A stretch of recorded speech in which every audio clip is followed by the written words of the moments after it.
Hey guys, welcome back to the layout. It's 2025. Moved on a little bit. I wanted to give you all an update, kind of what we did in 2024 and where we're moving with the layout in 2025. So right now you're looking at Pine Mountain Lumber. This is a lumber yard on my layout. My layout, if you don't know, this is Central Texas, 1987, May. And the layout is loosely based on Missouri, Kansas, Texas, in Central Texas, right around where I grew up in my younger years in Waco, Texas. And the Katy, of course, that was the Texas subdivision. I've changed it a little bit. This is called the Central Texas subdivision. So kind of a branch off of the Texas subdivision. So not a whole lot over in this area has changed much. We do have the signaling. We worked a lot on the signal system this year. We weren't getting all of the correct aspects for our ABS. This is a complete ABS system. It's the Atlas system, but now we have it working, I would say 95% correctly. The layout is set up today for an op session. It's going to happen in a little while. We'll have 3 operators here along with myself. And we'll be operating. I'll show you a little bit about my operating plan here in a second. This is the Dairy Queen, good grade crossing. The grade crossing works. It as advertised. Logic Rail Technologies, my friend Chuck Stansel, is great. I highly recommend his products. They work really, really well. And he's a great guy to boot. He's been here, operated many times, and just really, really great customer service from Chuck.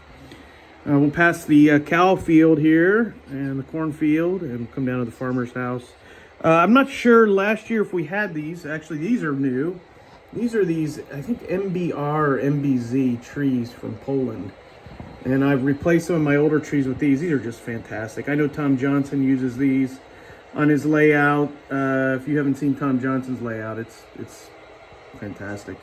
And I found these at Train Fest in Milwaukee and bought a whole bunch of them. Spent most of my money that weekend on trees. And I've put some of those around the layout. This is another one here, which they call a bush, but it actually makes a really good tree for Texas because Texas trees aren't necessarily that big and they're kind of squatty, just like this bush. So back in the back, there's Clark Cement and Gravel. We're actually in now to Waco proper. This is a City of Waco team track.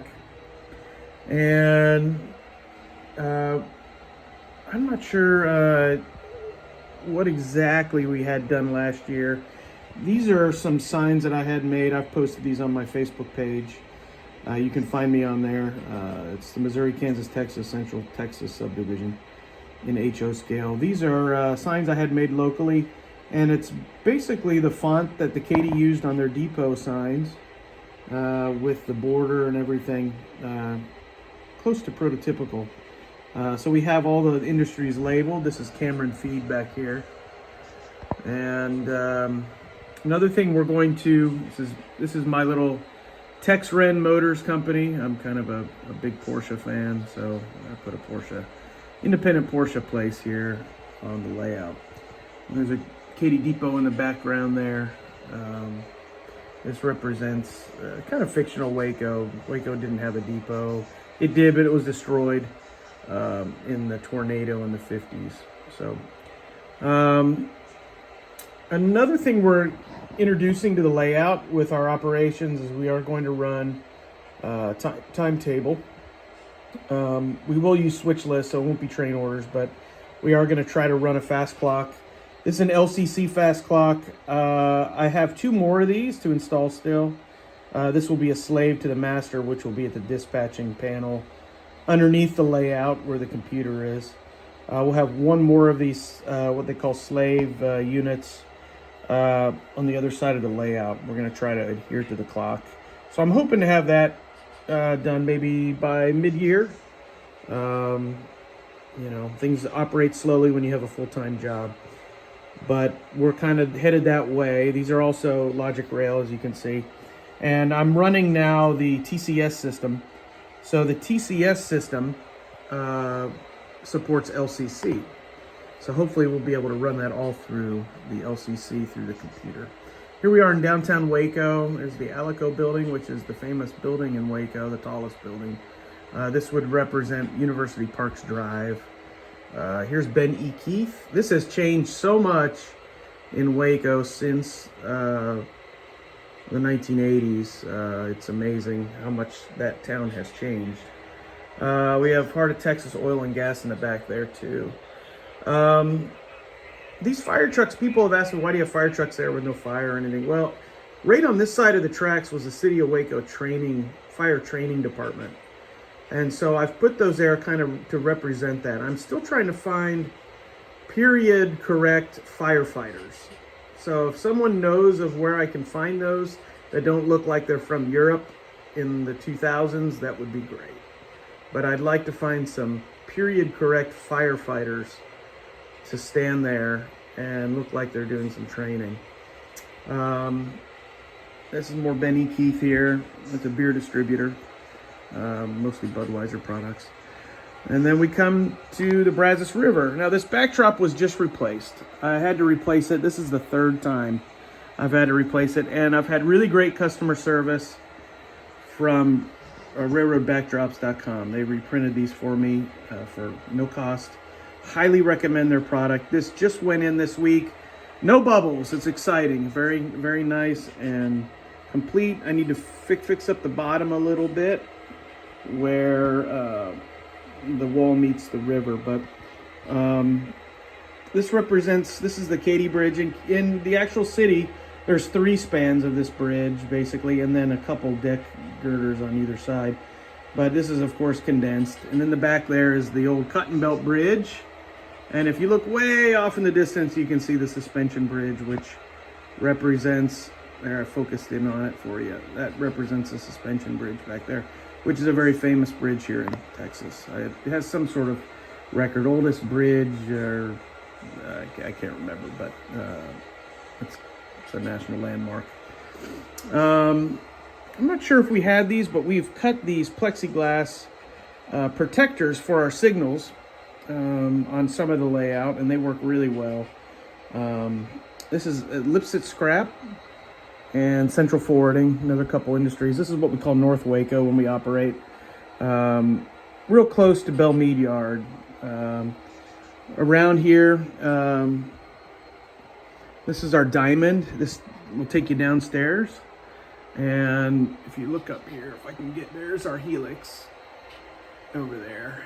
It's a pretty narrow helix, but all of my cars run fine on it. I run mostly everything 50-foot-ish, mostly 4-axle power. I have run some longer stuff. It does work. But, you know, we try to keep, I don't really have any industries for the long auto racks and TOFC kind of stuff. We got a little negative space here, and then we come around and pretty close here, but this is the Katy like to use cantilevers and their yard leads. So there's a cantilever there, and this represents Belmead Yard. This is the kind of the yard office here. Work in progress. This is another area I need to do some more scenery work and kind of build it up, make it look nicer. That's on the agenda. Here's a train ready to go out. We call this the Candy Local. It services North Waco, which we just saw, the Lipset Scrap, Central Forwarding, there's an off spot as well. And then it heads downstairs to the lower level and switches what we call Southwest Waco and Troy and Hewitt. Hewitt's where I grew up. So we have that represented on the layout downstairs. This is Belmead Yard. This is where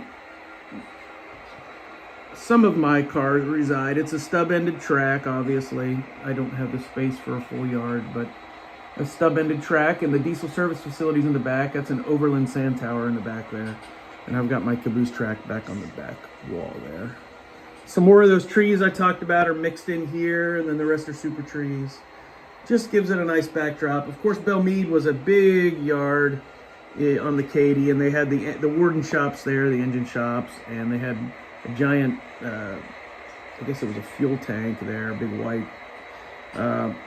For the next layout, this one, we're just condensing everything. Don't have the room for all that stuff. So on the next layout, hopefully someday, okay, it'll be a while. I need to retire.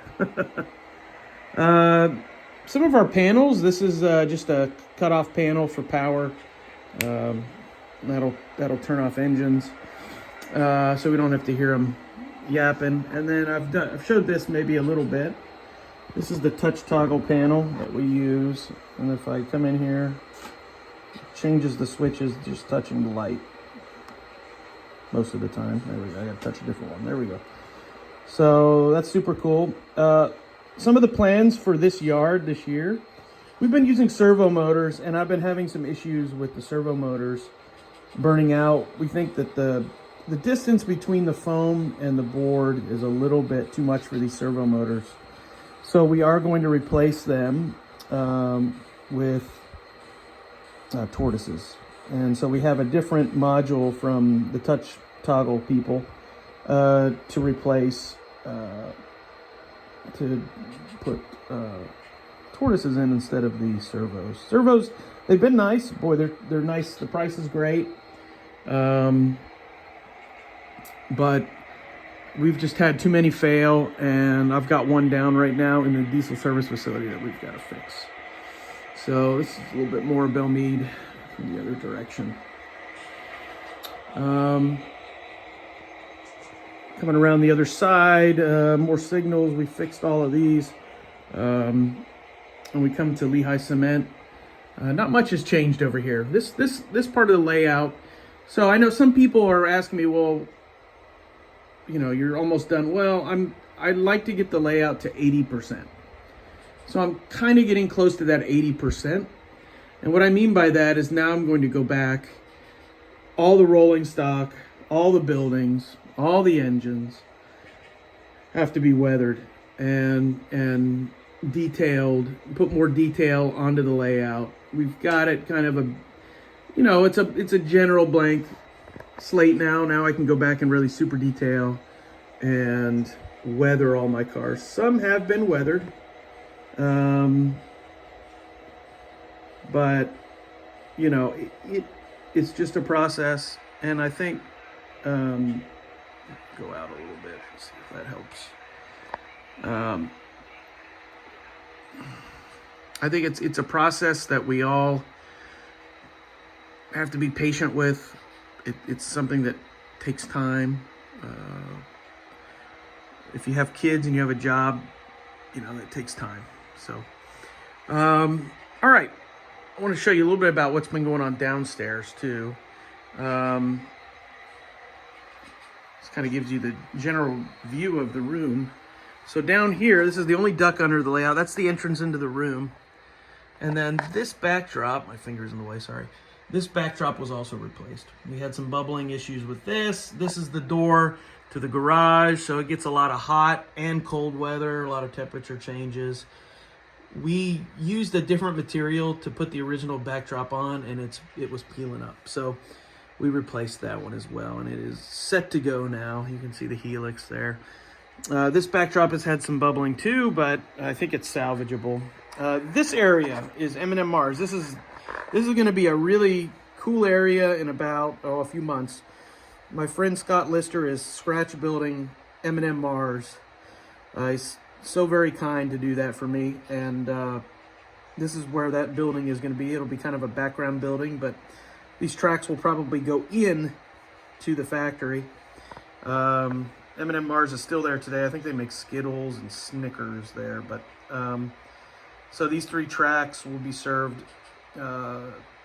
Hopefully this area will be finished in 2025 or get to that at least 80% mark. And then we travel. We're still going southbound. The Katy was a north-south railroad. And we come down, and this is kind of Hewitt, what I call Hewitt. And this is Davis Iron Works, which was very close to where I grew up. Again, it's you know, fictional, proto-freelance a little bit.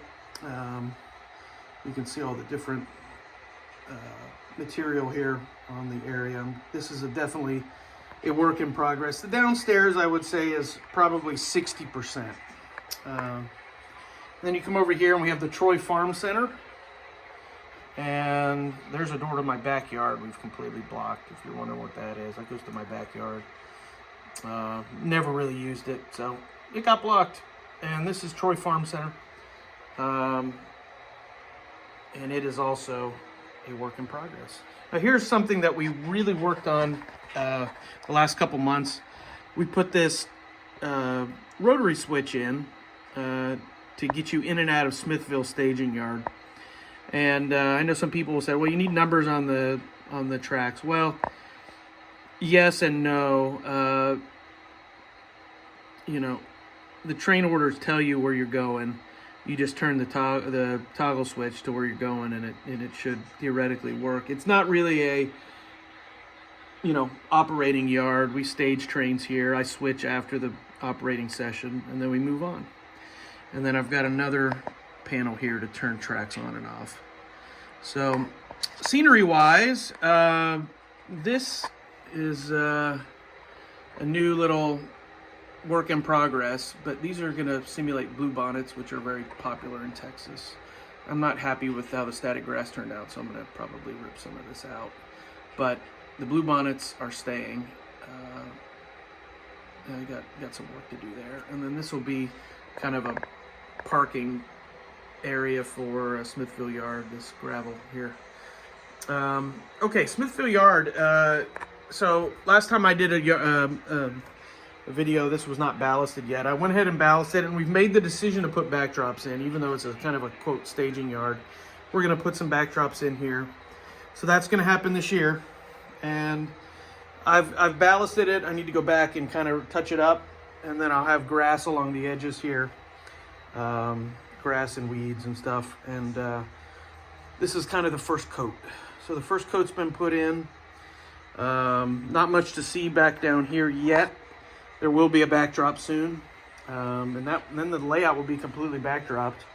So really, I think probably the biggest things we've got to get done this year is right here, Troy Farm Center. I need to finish building this.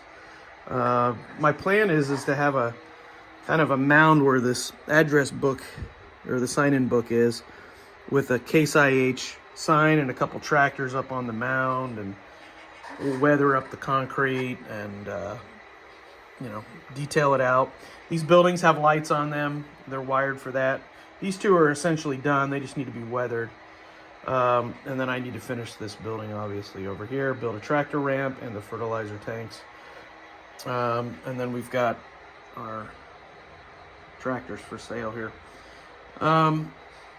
Davis Iron Works, I need to decide what else I want to do here. I think I need to weather it up, make it look dirtier, get some forklifts, etc., etc. I'm going to try to get a fence built over here so it closes off. And might change this up a little. I'm not sure yet. And then, of course, we talked about M&M Mars. So I wanted to show you a little bit our operating scheme.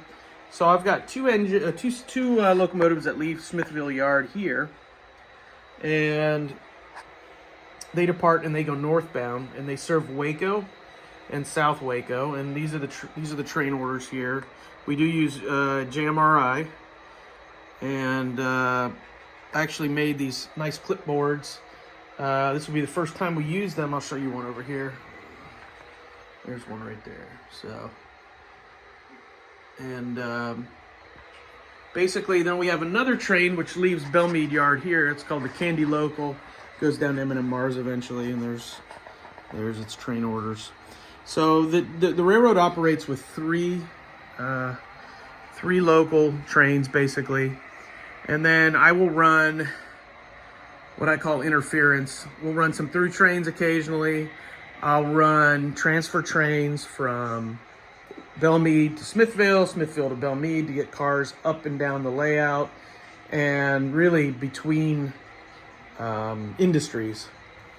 So if one car needs to come upstairs and go to a place, and then it needs to eventually go back downstairs, we'll run transfer trains. to move those cars. I don't keep a lot of cars down here. I have plenty of room, and I may end up putting some more cars down in this yard. It's a little empty. I have plenty of cars, so I just need to get them out and log them into JMRI. That's another goal this year. Yeah, that's actually one thing I wanted to talk about. Was you can kind of see this shelf down here. This is kind of a prototype, but we're going to this whole area here where you see these cardboard boxes. This is all going to be car storage. We're building custom cabinets. When I say we, it's my friend Bob Schabel and I will be building custom cabinets probably in February for all of my cars. Currently, my cars are in these cheap Michael's storage boxes, and while they're fine, they do jolt the cars a little bit. That one's quite dirty, but I want to kind of clear this area here. This is the end of my, this is a garage door, so I want to put a spray booth right here, so a workbench with a spray booth, and then clear this out for duck under space. Over here is where the dispatching will happen. That is where I program and also where the computer is. So we're going to build a panel and at least know where our trains are. It's ABS, so it won't really be running it like a CTC system. And then this is my workbench. So I really try to maximize the space that I have. It's a mess, but hey, most people's workbench is a mess. So I really try to maximize the space that I have. This is a one-car garage, and so everything is really housed out here. I have some workbenches out in the two-car garage that I use as well, storage as well. And you know, I really wanted to use underneath the layout as a, you know, to make it as efficient as possible. So just to recap, some of the things we're going to be doing this year. One thing we've talked about is putting a camera on the helix and then embedding a security or a backup camera, you know, one of those Amazon backup cameras, into the fascia, so you can watch your train in the helix. You don't have to duck under to go to it. And if you do see a derailment, you know, heaven forbid something comes off the track onto the ground, you can stop your train quickly. And so that is one of the things that's on our list. We do have the squealer over on this back track. We're going to add some extra sensors so it squeals a little bit more. That's on the agenda. And those cabinets we talked about. And really just completing things, getting things, you know, a little bit farther along. There's always little things to do. We're going to install those fast clocks and just continue to perfect the operating plan. It's really a challenge, and it's something that I think I'm not completely comfortable yet with, but it's something that I want to continue to work on so everybody has fun when they come to operate. But yeah, we have 3 guys coming today here in kind of mid-January, and then they're going to operate tonight, and then actually this afternoon, and then we'll do another one sometime soon. Anyways, hope you guys enjoyed seeing the layout, kind of getting a little bit of an update on it.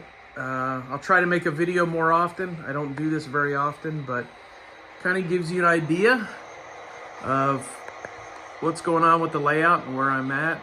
And thanks for watching. We'll see you next time. Bye.